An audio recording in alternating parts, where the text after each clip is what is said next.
the sixth heaven. Rising from the solemn, grief-laden atmosphere of the fifth heaven, Enoch was then elevated to the sixth heaven, a realm that presented a dramatic contrast to what he had just witnessed. Where the fifth heaven was characterized by silence and inactivity, the sixth heaven pulsed with purposeful energy and harmonious order. Here, Enoch beheld the higher echelons of the angelic hierarchy, beings of extraordinary power and beauty engaged in the administration of the cosmos according to divine principles. Upon entering this celestial sphere, Enoch was immediately struck by the presence of 7 bands of angels, very bright and glorious.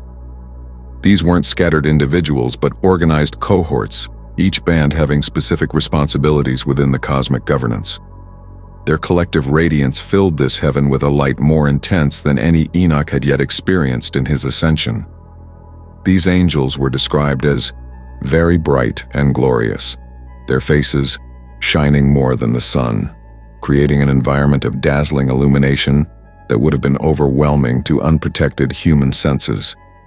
The brilliance of these angels wasn't merely external, but seemed to emanate from within, their inner nature expressing itself as a visible light. Their faces, shining more than the sun, suggests a radiance that surpassed even the greatest natural light source known to humans. This comparison to the sun is particularly significant, given that Enoch had just observed in the fourth heaven how the sun itself is kindled by angels. These sixth heaven beings possessed a brightness that exceeded even that cosmic light source. Beyond their extraordinary radiance, Enoch noted something remarkable about their appearance. There is no difference in their faces or behavior or manner of dress. Unlike the hierarchical and specialized angels of lower heavens, these beings displayed perfect uniformity. This similarity wasn't due to lack of individuality but to perfect harmony with divine will. Each angel had been so thoroughly conformed to their purpose that they reflected it identically, their external uniformity manifesting their internal unity of purpose. These weren't lesser angels with limited functions, but archangels who are above angels, beings of tremendous authority and cosmic responsibility. Their activities revealed the scope of their authority. These make the orders and learn the goings of the stars and the alteration of the moon or revolution of the sun and the good government of the world. This description establishes the sixth heaven as the command center for cosmic operations, the realm where the fundamental forces governing creation are directed and coordinated. These archangels didn't merely observe the movements of celestial bodies but actively made the orders, establishing the patterns and trajectories that these bodies would follow.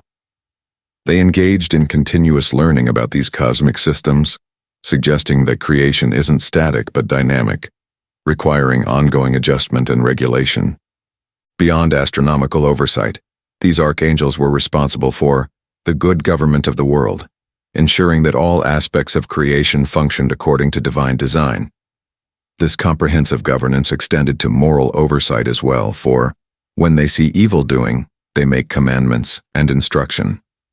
Unlike the angels of lower heavens, who merely carried out established directives, these beings had the authority to issue commands in response to developing situations, particularly moral failures within the cosmos. Despite their serious responsibilities, these archangels engaged in continuous worship through sweet and loud singing and all songs of praise. Their administrative duties didn't preclude their devotional activities. Rather, their governance flowed from and was interwoven with their praise. This integration of work and worship modeled the perfect harmony of purpose that characterizes celestial existence at its highest levels. Enoch received more specific information about the varied responsibilities of these angelic bands. Some were appointed over seasons and years, governing the temporal rhythms that structure cosmic and earthly existence. Others oversaw rivers and sea, directing the hydrological systems essential to planetary life. Still others were responsible for the fruits of the earth and the angels who are over every grass, giving food to every living thing, managing the agricultural and ecological systems that sustain terrestrial life. Perhaps most intriguing were the angels who write all the souls of men and all their deeds and their lives before the Lord's face. These celestial record keepers maintained a comprehensive accounting of human existence, documenting not merely outer actions but the inner state of each soul.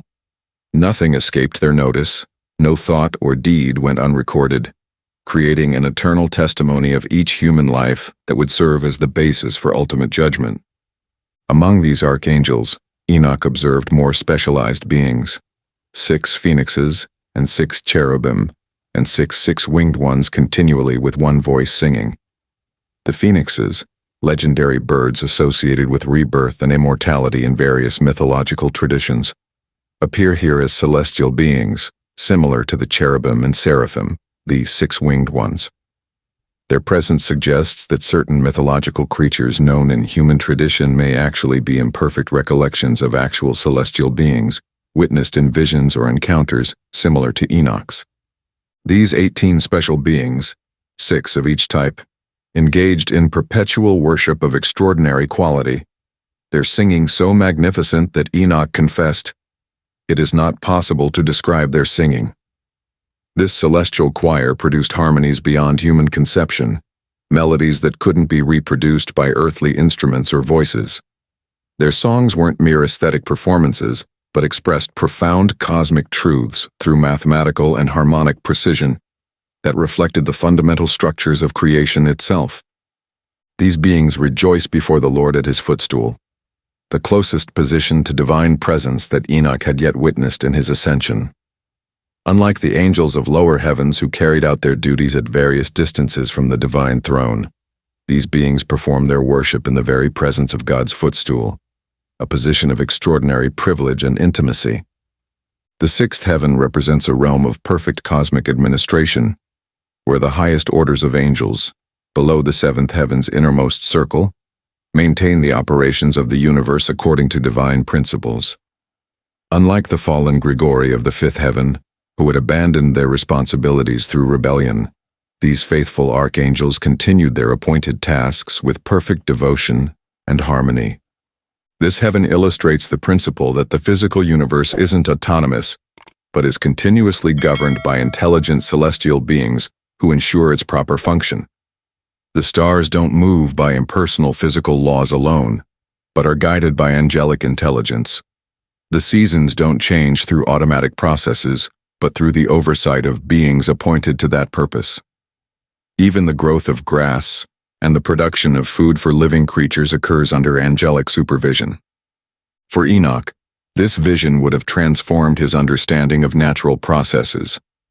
What humans perceive as nature, or natural law, was revealed as the consistent administration of creation by intelligent beings acting according to divine design.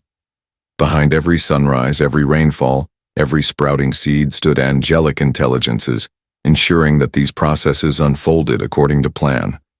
The uniformity of these angels, with no differences in their faces, behavior, or clothing, presents a profound contrast to human experience, characterized by diversity and individuality.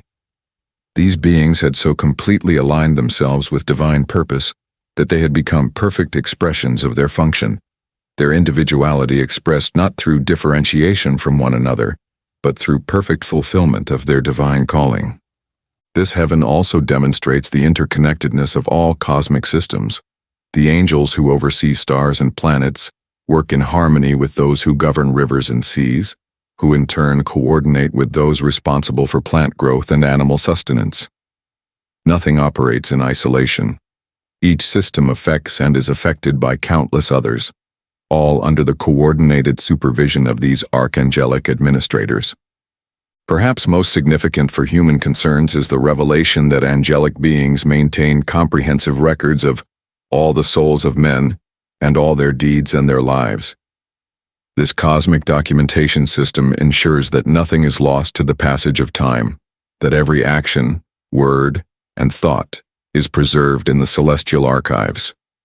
For the righteous, this would be a comfort, the assurance that no good deed, however small or unnoticed by other humans, escapes divine recognition. For the wicked, it serves as a sobering warning that nothing can be hidden from cosmic awareness. The 6th heaven thus represents a realm of perfect cosmic order, where the highest angelic administrators maintain the ongoing operations of creation, while simultaneously engaging in continuous worship. It is a place where governance and praise are perfectly integrated, where service and song form a seamless expression of devotion to divine purpose. The beings who dwell here have fully realized their created potential, becoming perfect expressions of their function within the cosmic hierarchy. As Enoch prepared to ascend to the seventh heaven, he carried with him this vision of cosmic administration, a universe governed not by impersonal forces, but by intelligent beings acting in perfect harmony with divine intention. This revelation would have further expanded his understanding of creation's true nature, revealing layers of meaning and purpose behind even the most ordinary natural phenomena.